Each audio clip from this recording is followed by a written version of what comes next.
cada vez mais constrangedores. Desde a adesão ao euro, Portugal é um dos países que menos cresce e mais recuou na produção da riqueza e dos que mais perderam no plano económico e social com a adesão ao euro. O euro é uma medida ajustada às necessidades e interesses da alta finança europeia e dos grandes grupos económicos europeus. Um instrumento de domínio político e económico sobre países como Portugal, que esmagou o investimento e condiciona o nosso crescimento. Portugal precisa de se libertar da submissão ao euro, condição para o desenvolvimento e soberania nacional. Precisa de retomar e assumir nas suas mãos os instrumentos monetário, financeiro, cambial, orçamental, para promover um desenvolvimento que leve em conta as suas realidades nacionais. A solução e a resposta que só a política patriótica e de esquerda e um governo decidido em concretizá-la pode dar.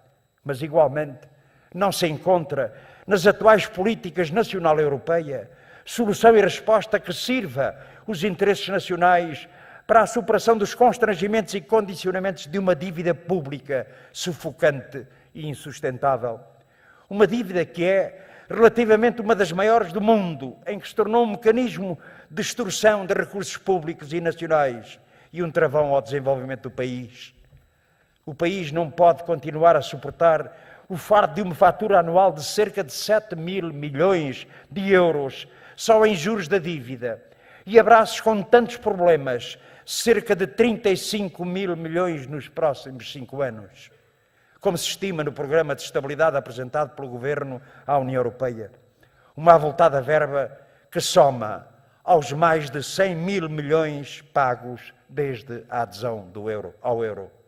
Renegociar a dívida é, por isso, a resposta cada vez mais necessária e inadiável para libertar recursos, pondo fim a estes mecanismos gigantescos e permanentes de roubo da riqueza nacional e dos recursos essenciais. Tal como não se encontra solução e resposta nas atuais políticas nacional e europeia para superar as consequências destruidoras do prolongado ataque aos seus setores produtivos e das que resultam de um longo período de estagnação económica que desde a adesão ao euro em 1999 colocou Portugal no quadro de países com menos crescimento médio no mundo. Não serão os atuais níveis de crescimento na economia positivos, mas modestos, ainda e aquém do possível, realizados em setores sujeitos a grande volatilidade e num contexto externo favorável que permitirão recuperar os atrasos de muitos anos. A degradação e liquidação dos setores produtivos nacionais são uma realidade indesmentível e uma das principais causas dos agravados problemas do país. O peso da indústria, da agricultura, das pescas, na economia do país representa hoje menos de 1/4 da riqueza gerada. Uma evolução profundamente negativa que atingiu com particular gravidade as empresas e setores estratégicos nacionais com a sua privatização. Setores estratégicos que deixaram de estar ao serviço da economia e do desenvolvimento do país, mas essencialmente ao serviço do lucro máximo dos detentores do património privatizado. Uma situação que conduziu ao crescente domínio do grande capital nacional e, sobretudo, estrangeiro, sobre a economia do país e as suas alavancas estratégicas e que leva a uma permanente saída de milhares de milhões de euros para o estrangeiro, sem pagamento de dividendos, em prejuízo do investimento no país, como mostra a nossa balança de pagamentos.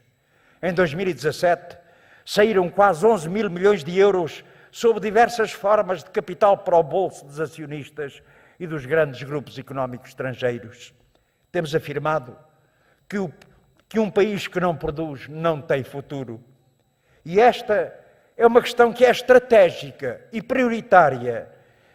Tem sido sempre menosprezada e assim continua. Portugal tem um dos maiores déficits alimentares da Europa. Somos praticamente deficitários em tudo. A dimensão do déficit da balança comercial de bens alimentares, que atingiu em 2017 perto de 4 mil milhões de euros, 1/3 da nossa deficitária balança de mercadorias, é bem o exemplo da gravidade da situação que permanece. Um déficit que triplica na balança de bens. Portugal precisa de uma resposta e de uma solução patriótica e de esquerda para a gigantesca dependência alimentar que o nosso país tem e que põe em causa não apenas a nossa soberania alimentar, mas a própria segurança nacional. Defender a produção nacional, garantir uma elevada incorporação nacional na cadeia de valor dos produtos agroalimentares, dinamizar o consumo de produtos portugueses é o caminho seguro e certo para produzir riqueza e criar postos de trabalho, para reduzir de forma sustentada as importações e atenuar o déficit da balança alimentar. Tal exige vontade e determinação, vontade de aproveitar todas as múltiplas condições dos nossos campos e do nosso mar para os pôr a produzir, vontade de assumir os investimentos públicos em regadios, em estruturas de aprovisionamento, transformação e valorização dos produtos nacionais, vontade de dinamizar os mercados locais de circuito curto, vontade de dotar o Ministério da Agricultura dos meios humanos e técnicos para o apoio à pequena e média agricultura, determinação para enfrentar as imposições da PAC e da Política Comum de Pescas, que não querem que aqui se produza, para que aqui se consuma o que se produz nos países dos que mandam, para fazer frente aos gigantes da grande distribuição, que esmagam os preços à produção, para assegurar lucros milionários, para travar os conglomerados de pesticidas e dos fertilizantes que impõem preços e condições leoninas aos produtores. Sim, Portugal precisa de uma política de um governo que decididamente promova a produção nacional e a sua diversificação, tendo como objetivos centrais o pleno emprego, o apoio às micro, pequenas e médias empresas. Uma política alternativa que tenha como vetores estruturantes o protagonismo do Estado, com a recuperação do comando político e democrático do processo de planeamento e desenvolvimento e na dinamização, renovação e defesa da produção. Enquanto definidor e orientador das linhas mestras de uma autêntica política agrícola, de pescas e industrial, na articulação com os setores público e privado, enquanto garante de adequados preços dos fatores de produção, energia, comunicações, créditos e seguros e outros, travando rendas dos setores não transacionáveis.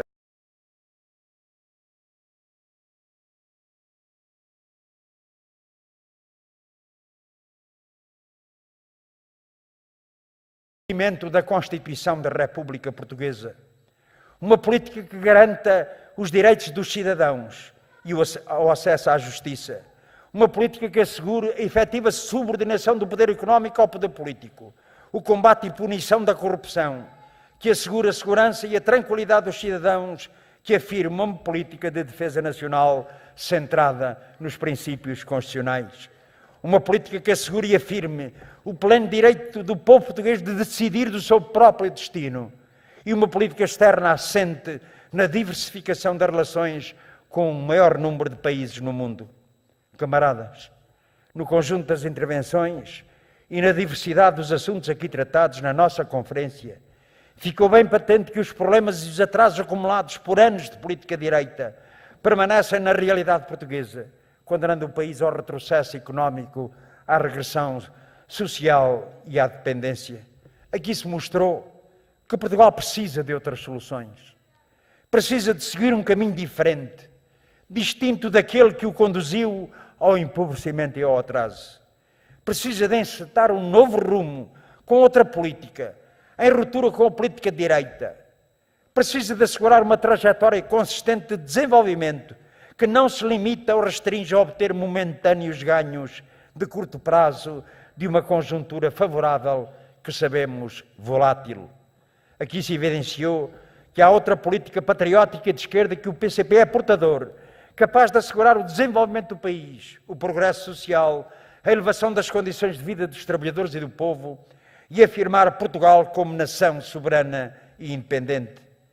Têm sido muito importantes os passos dados adiante, ainda que limitados na recuperação e conquista de direitos e rendimentos da longa ofensiva que os trabalhadores e o nosso povo têm sido submetidos. Em cada batalha travada, lá esteve o PCP e lá estará, com a sua iniciativa, a sua proposta, a sua determinação e a sua luta para assegurar avanços a favor dos trabalhadores e do povo. Às vezes alguns olham para a situação e para esses avanços e acham que são migalhas sem valor. Haveriam esses teóricos de ir lá aos locais de trabalho e ver os trabalhadores a mostrar-nos o recibo, porque em vez de 700 vão receber 1.400 devido à devolução e reposição do rendimento do subsídio de Natal.